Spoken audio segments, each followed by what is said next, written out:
Hello friends, আসসালামু আলাইকুম। আমি নুসরাত জাহান। আজকে আমি তোমাদের সাথে শেয়ার করবো how to word count in MS Word Bangla. অর্থাৎ আজকে আমি তোমাদের সাথে শেয়ার করবো কীভাবে আমরা এমএস ওয়ার্ডের মধ্যে ওয়ার্ড কাউন্ট ব্যবহার করতে পারি।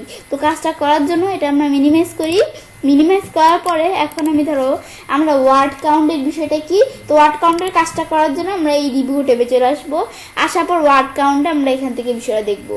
ওয়ার্ড কাউন্ট ছাড়া আমার চ্যানেলে এই যে থিসার্স পর স্পেলিং অ্যান্ড গ্রামার এই বিষয়গুলোর উপর আমার চ্যানেলে আলাদা দুইটা ভিডিও দেওয়া তোমার চ্যানেল দেখতে পারো। তো এখন আমরা ওয়ার্ড কাউন্টের কাজটা করার জন্য এখন ওয়ার্ড কাউন্টের বিষয়টা মূলত কি, ওয়ার্ড কাউন্টের বিষয়টা হচ্ছে ধরো আমরা আমাদের এখান থেকে আমাদের এই পেজের মধ্যে বা আমাদের ডকুমেন্টের মধ্যে আমাদের ধরো এখান থেকে আমরা কয়টা পেজ আছে, কয়টা আমরা আমাদের এখান থেকে এই ডকুমেন্টের মধ্যে ধরো কয়টা পেজ বা আমাদের এখান থেকে ওয়ার্ড কয়টা, আমাদের ক্যারেক্টার কয়টা, স্পেস ছাড়া কয়টা, স্পেস সহকারে কয়টা, এগুলো আমি যদি দেখতে চাই লাইন কয়টা, এগুলো আমরা দেখতে চাইলে ওয়ার্ড কাউন্ট করে ওয়ার্ডটা কাউন্ট করে আমরা বিষয়গুলো দেখতে পারি। তো বিষয়টা করার জন্য আমি ধরো এখানে কার্সর রাখলাম, জাস্ট এক জায়গায় রাখার পরে আমি যদি ওয়ার্ড কাউন্টে ক্লিক করি, ক্লিক করলে ধরো এই যে আমাদের দেওয়া আছে কি পেজ হচ্ছে 3টা, এই ডকুমেন্টের মধ্যে পেজ 3টা, ওয়ার্ড কয়টা, ওয়ার্ড হচ্ছে আমাদের এখান থেকে 772টা, আর আমাদের এখান থেকে এই ক্যারেক্টার নো স্পেস, আমাদের স্পেস হতো একটা ক্যারেক্টার ঢাকার, এরপরে আমাদের এই যে এখান থেকে স্পেস আছে, এই স্পেস হতো একটা ক্যারেক্টার। তো এইটা আমাদের বলছে স্পেস ছাড়া কয়টা ক্যারেক্টার দেখাইতেছে, আর আমাদের উইথ স্পেস ক্যারেক্টার যেটা আমরা স্পেস সহকারে ক্যারেক্টার কয়টা এটা দেখাইতেছে। আর প্যারাগ্রাফ কয়টা, প্যারাগ্রাফ কোনটা, প্যারাগ্রাফ হচ্ছে এই ধরো এখান থেকে শুরু করে এইটুকু একটা প্যারাগ্রাফ, এদিক থেকে শুরু করে এইটুকু একটা প্যারাগ্রাফ, এগুলো হচ্ছে প্যারাগ্রাফ। আর লাইন হচ্ছে এই ধরো এভাবে একটা লাইন, এই 2টা লাইন, এভাবে একটা লাইন, 2টা লাইন, 3টা লাইন, এগুলো হচ্ছে লাইন। তো লাইন হচ্ছে আমাদের 78টা, আর আমাদের এখানে প্যারাগ্রাফ হচ্ছে 19টা। তো এগুলো দেখতে পারো।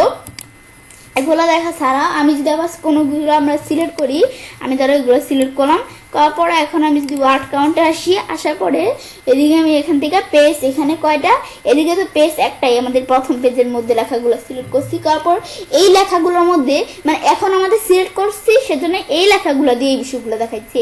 এই লেখার মধ্যে পেজ একটা আমাদের এখান থেকে, আর আমাদের ওয়ার্ডস কয়টা, আমাদের পেজ হচ্ছে একটা, আর ওয়ার্ড হচ্ছে আমাদের 38টা, 38 না আমাদের এখান থেকে 83টা, আর আমাদের ক্যারেক্টার নো স্পেস স্পেস ছাড়া ক্যারেক্টার কয়টা, আমাদের এখান থেকে এই যে আমাদের এখান থেকে 447টা, আর আমাদের ক্যারেক্টার সাথে করে নিয়ে আমাদের এখান থেকে এই লেখাটুকুর মধ্যে এখান থেকে শুরু করে এইটুকু মধ্যে আমরা আমাদের সহকারে নিয়ে স্পেস হোয়াইট স্পেস সহকারে নিয়ে এই যে আমরা ধরো কয়টা, আমাদের 528টা, আর আমাদের প্যারাগ্রাফ এই দুইটার মধ্যে আমাদের এখান থেকে এই লেখাটুকুর মধ্যে প্যারাগ্রাফ কয়টা, আমাদের 2টা, এখান থেকে শুরু করে এতটুকু একটা প্যারাগ্রাফ, এখান থেকে শুরু করে এতটুকু প্যারাগ্রাফ, 2টা প্যারাগ্রাফ, আর আমাদের লাইন কয়টা, 7টা।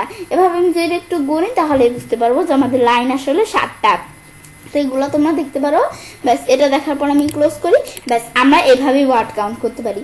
আবার এখান থেকে আমরা বিষয়টা করলাম না, এই সেম অপশনটা কিন্তু এই যে নিচেও দেওয়া আছে ওয়ার্ড কাউন্ট। আমি যদি যে ওয়ার্ডে এখানে আমরা কটা ওয়ার্ড হচ্ছে আমাদের এখান থেকে পুরো আর কি পুরো পেজের মধ্যে ওয়ার্ড হচ্ছে আমাদের 772টা, এখানে ক্লিক করি, এই দেখো ওয়ার্ড কাউন্ট সেম অপশনটা কিন্তু এইদিকেও চলে আসলো। তো এভাবেও আমরা বিষয়টা এখান থেকেও করতে পারি। ব্যাস দেখলাম, দেখার পর এভাবে আমরা ছেড়ে কাজটা করতে পারি। এভাবে আমরা খুব সহজে এমএস ওয়ার্ডের মধ্যে ওয়ার্ড কাউন্ট ব্যবহার করতে পারি। ফ্রেন্ডস, আমার আজকের এই ভিডিওটি যদি তোমাদের ভালো লেগে থাকে তোমার চ্যানেলটি সাবস্ক্রাইব, লাইক, কমেন্ট, সবার সাথে শেয়ার করবে।